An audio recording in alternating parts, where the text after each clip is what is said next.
Good morning students. Chapter number 3 economics का हम कर रहे थे, उसी को आगे कंटिन्यू करते हुए हम कर रहे हैं आज मॉडर्न फॉर्म्स ऑफ मनी, यानी मनी की मॉडर्न फॉर्म कैसी है। यानी अगर हम ये कहें, अब तक हमने पिछले जो फर्स्ट वीडियो में हमने पढ़ा कि बार्टर एक्सचेंज कैसे होता था, यानी सामान के बदले में सामान का लेना देना, ठीक है। और money as a medium of exchange हमने पढ़ा। मतलब ये कि आपको कोई चीज़ बेचनी है तो आपको मनी मिल जाएगा, और अगर आपको कोई चीज़ ख़रीदनी है तो आप मनी लेकर वो चीज़ खरीद सकते हैं, ठीक है। लेकिन पहले ऐसा नहीं था। पहले आज जो मॉडर्न मेथड्स हैं, ट्रेडिशन मेथड इससे थोड़े से अलग होते थे। अब मॉडर्न मेथड्स में आप कर रहे हैं, जैसे आज हमारे पास क्या है, आज हमारे पास पेपर्स हैं, पेपर के नोट्स हैं, यानी 100 का, 200 का, 500 का नोट है, 2000 का नोट है, ठीक है। आज हमारे पास कॉइन्स है 1K, 2K, 5K, 10K, even 125 के भी कॉइन्स हैं। तो बहुत सारे कॉइन्स अलग अलग तरह के हैं जो हम लोग आज यूज़ कर रहे हैं, हमारी गवर्नमेंट के थ्रू ऑथराइज्ड हैं हमें वो, ठीक है। और पहले टाइम में क्या होता था, पहले टाइम के ट्रेडिशनल जो आपने बार्टर सिस्टम का आपने पिछले उसमें पढ़ा है, उसमें बार्टर सिस्टम होता था। बार्टर सिस्टम में मतलब फूड ग्रेन, जैसे गेहूं के बदले में गेहूं ले लिया, या राइस के बदले में राइस ले लिए, राइस के बदले में गेहूं ले लिया, गेहूं के बदले में राइस ले लिए, या शूज़ ले लिए, या कपड़े ले लिए। इसी तरह कैटल्स का भी होता था उस टाइम में। कैटल्स इन द सेंस, किसी को दूध के लिए गाय चाहिए तो वो अपने हॉर्स दे देता था और गाय ले लेता था। किसी को सामान के लिए हॉर्स या बुल चाहिए तो वो अपना कोई बकरी या जो भी उनके पास आइटम होता था वो दूसरों को दे देते और उससे दूसरी चीज़ें ले लेते। तो पुराने टाइम में एक तो मतलब बिफोर मनी के आने से, इंट्रोड्यूस होने के पहले क्या होता था, मनी के इंट्रोड्यूस होने से पहले एक तो कैटल्स का होता था, बार्टर सिस्टम के थ्रू एक फूड ग्रेन्स को बार्टर सिस्टम के थ्रू एक्सचेंज किया जाता था।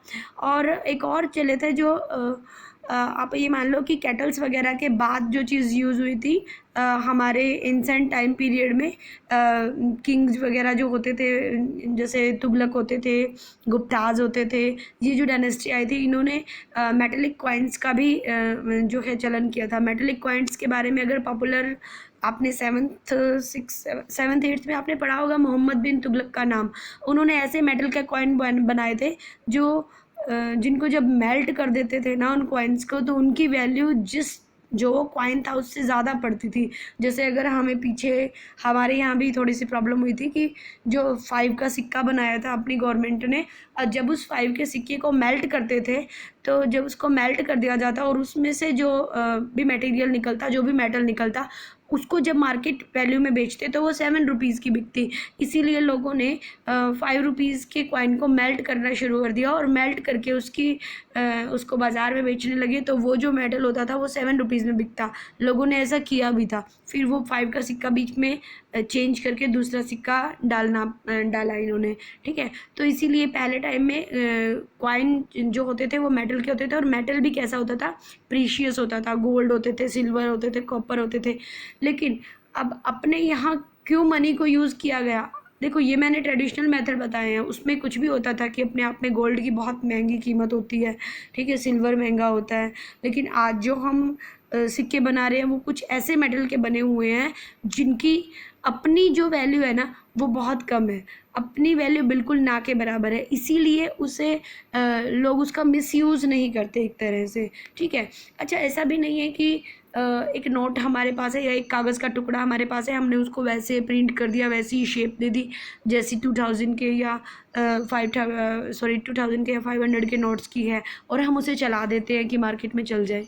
ऐसा भी नहीं हो सकता। ये सब चीज़ें बहुत सोच समझ के लिए गए स्टेप होते हैं और गवर्नमेंट के द्वारा ही ऑथोराइज होते हैं। अदरवाइज़ हम इलीगल हो जाते हैं। किसी भी, हम नोट नहीं बना सकते हैं, हम तुम आम आदमी ना कॉइन बना सकते हैं ना नोट बना सकते हैं। उसकी सारी की सारी जो आप ये कह दो कि अथॉरिटी है वो हमारे पास नहीं है। अब आगे आता है कि हमने मनी को कब यूज़ करना शुरू किया एज ए करेंसी, ठीक है। अब इसमें फर्स्ट पॉइंट आ रहा है, modern money has no intrinsic value. अब ध्यान रखिएगा कि आज जो मनी है उसकी कोई इंट्रिंसिक वैल्यू नहीं है। इंट्रिंसिक मतलब आंतरिक। अगर आप जो हमारा 2000 का नोट है, अगर आप उसको गलाते हो, जलाते हो, उसकी राख बनाते हो या उसे गलाकर कुछ और बनाने की कोशिश करते हो या उसमें से फाड़ फूड़ के कोई तांबे का तार या गोल्ड का तार निकालने की कोशिश करो, मतलब कुछ भी ऐसा करो, उसकी कोई कीमत नहीं रह जाती। वो नोट जब तक सेफ़ है, सही है, तभी तक उसकी 2000 की कीमत है। अदरवाइज़ आप उसे गला लो, पिघला लो, कुछ भी कर लो, उसका कोई मेल्टिंग वेल्टिंग के बाद उसकी कोई एक्स्ट्रा नहीं है। ऐसा नहीं है कि वो 2000 का है, उसे आप मेल्ट करके बेचोगे तो वो 2000 से ऊपर की कीमत का बिकेगा, यानी उसकी कोई इंट्रिंसिक वैल्यू नहीं है। और इसीलिए लोग उसको फाड़ना, गलाना ये सब नहीं कर रहे जो पहले 5 के सिक्के के साथ उन्होंने लोगों ने किया था, ठीक है। अच्छा जी, उसकी कोई इंट्रिंसिक वैल्यू नहीं है, वो हम आम कागज़ के टुकड़े को उस जैसा नहीं बना सकते हैं, उसमें कुछ ऐसी फीचर्स हैं जो हम लोग नहीं डाल सकते हैं, और वो गवर्नमेंट के द्वारा अथोराइज्ड है, ठीक है। तो सबसे इसीलिए बढ़िया बात ये थी कि उसकी खुद की कोई वैल्यू नहीं है। अगर उसको उस कागज़ के टुकड़े को आप पानी में गला के यूज़ करो, उसे आप मेल्ट करके यूज़ करो, उसको आप जला करके यूज़ करो, तो वो ज़ीरो हो जाती है। इसीलिए as a money, as a currency हमने मनी को यानी नोट्स को रखा, ठीक है। अगला है currency is authorised by the government of India. अब करेंसी जो है वो हमारी गवर्नमेंट ऑफ इंडिया के द्वारा अथोराइज्ड है। ऐसा नहीं है कि मैंने या तुमने सेम वैसा ही बड़ा अच्छा गांधी बनाया, वैसी कलर किए, वैसा ही सब कुछ कर दिया और हम कह दें कि ये 2000 का नोट है। तो इसीलिए आप देखते हो ना, मार्केट में नकली नोट भी पकड़े जाते हैं और उनकी कोई वैल्यू नहीं होती, बाकायदा उन्हें पनिश किया जाता है जो नकली नोट बनाते हैं। तो हम या तुम कोई भी इस तरह से अपनी मर्जी से कोई भी नोट या उस टाइप की डुप्लीकेट करेंसी नहीं बना सकते, ठीक है। एक अगला इन्होंने पॉइंट बताया, it is controlled by RBI यानी रिजर्व बैंक ऑफ इंडिया। अब एक बात ध्यान में देना कि हमारे यहाँ जो करेंसी को कंट्रोल किया, ऐसा नहीं है कि हमारे पास पैसों की कमी हो गई तो आरबीआई ने रातों रात बहुत सारे 2000 के नोट बना दिए, चलो भाई मज़े से खेलो। ऐसा नहीं होता है। ऐसा नहीं है कि हम ये कहते हैं कि पैसा कितना कम है, क्यों आरबीआई बहुत सारे नोट बनाकर सारे गरीबों को दान कर दे, क्यों ना ऐसा करे, सब अमीर हो जाएं। ऐसा नहीं हो सकता। अगर हम ऐसा करते हैं तो हमारी करेंसी यानी रुपए की जो वैल्यू है वो वर्ल्ड बैंक मतलब वर्ल्ड लेवल पे बहुत डाउन चली जाती है। हम ऐसा नहीं कर सकते हैं, ठीक है। अच्छा, एक चीज़ और बहुत ध्यान देने की है, और ये क्वेश्चंस आते भी हैं, नॉर्मल ही क्वेश्चन आ जाता है ये, कि नोट्स कौन इशूड करता है। तो नोट्स आरबीआई करता है और कॉइन्स अलग डिपार्टमेंट से होते हैं, मिनिस्ट्री ऑफ फाइनेंस से, ठीक है। ध्यान रखना कि नोट पे जो सिग्नेचर होते हैं वो आरबीआई के गवर्नर के होते हैं, RBI reserve bank of India के गवर्नर के। और कॉइन्स कौन इशूड करते हैं? Coin ministry of finance issue करते हैं। कॉइन्स का और नोट्स का प्रोसेस जो है ना वो बिल्कुल अलग अलग होता है, ठीक है। आप ध्यान रखिएगा। और अगर कहीं मुझे भी ऐसी वीडियो मिलती है या आपको क्लियर करने का मिलता है तो मैं आपके पास सेंड करूँगी कि कॉइन्स जो है वो अलग अलग हमारे टकसाल्स होते हैं। टकसाल्स बोलते हैं वो जगह जहाँ पे कॉइन्स को बनाया जाता है, ठीक है। तो अलग अलग हमारे इंडिया में भी टकसाल्स हैं और उनमें कॉइन्स बनाए जाते हैं, जबकि नोट्स को सारी जो एफिलिएशन है वो आरबीआई देता है, रिजर्व बैंक ऑफ इंडिया, ठीक है। एक चीज़ और मैं बताना चाह रही हूँ, अगर अपने यहाँ आप 2000 का नोट लेकर या 10,000 रुपये अपनी करेंसी के लेकर अमेरिका में चले जाते हो और उनको कहते हो कि हम तो इन्हें 10,000 ही आपको देंगे, तो ऐसा नहीं होता है। वहाँ की करेंसी और हमारी करेंसी में बहुत फ़र्क है। वहाँ की करेंसी हमारे लगभग 64-65 रुपयों के बराबर उनका $1 है, तो वो उसी हिसाब से हमारी करेंसी को यूज़ करते हैं। हमारी करेंसी पहले वहाँ चेंज की जाती है डॉलर के हिसाब से और तब उसे काउंट किया जाता है और उसको तब यूज़ किया जाता है। हम अपने 2000 को वहाँ के 2000 नहीं गिन सकते हैं, ठीक है। आगे आता है अगला पॉइंट, नो इंडिविजुअल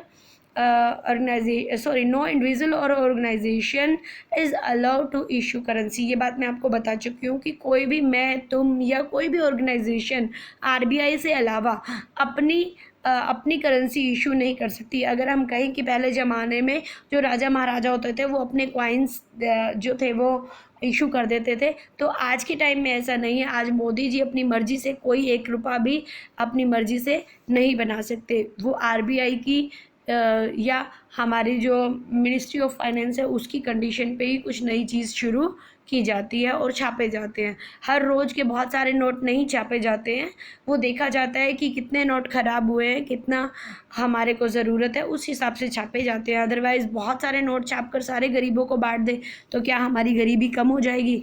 ऐसा नहीं होगा। इससे हमारे रुपए की जो वैल्यू है मार्केट में वही कम होगी। ठीक है, आगे अगला पॉइंट है, लास्ट पॉइंट, इसने पूरा नहीं लिखा। नन कैन रिफ्यूज़ एक्सेप्ट, एक minute, none can refuse to accept, कि कोई भी इसको एक्सेप्ट करने से मना नहीं कर सकता। कि अगर हमने किसी को 100 रुपये दिए, 200 रुपये दिए, 500 रुपये दिए कि भाई मैंने इतने का सामान लिया है और आप ये पैसे ले लो,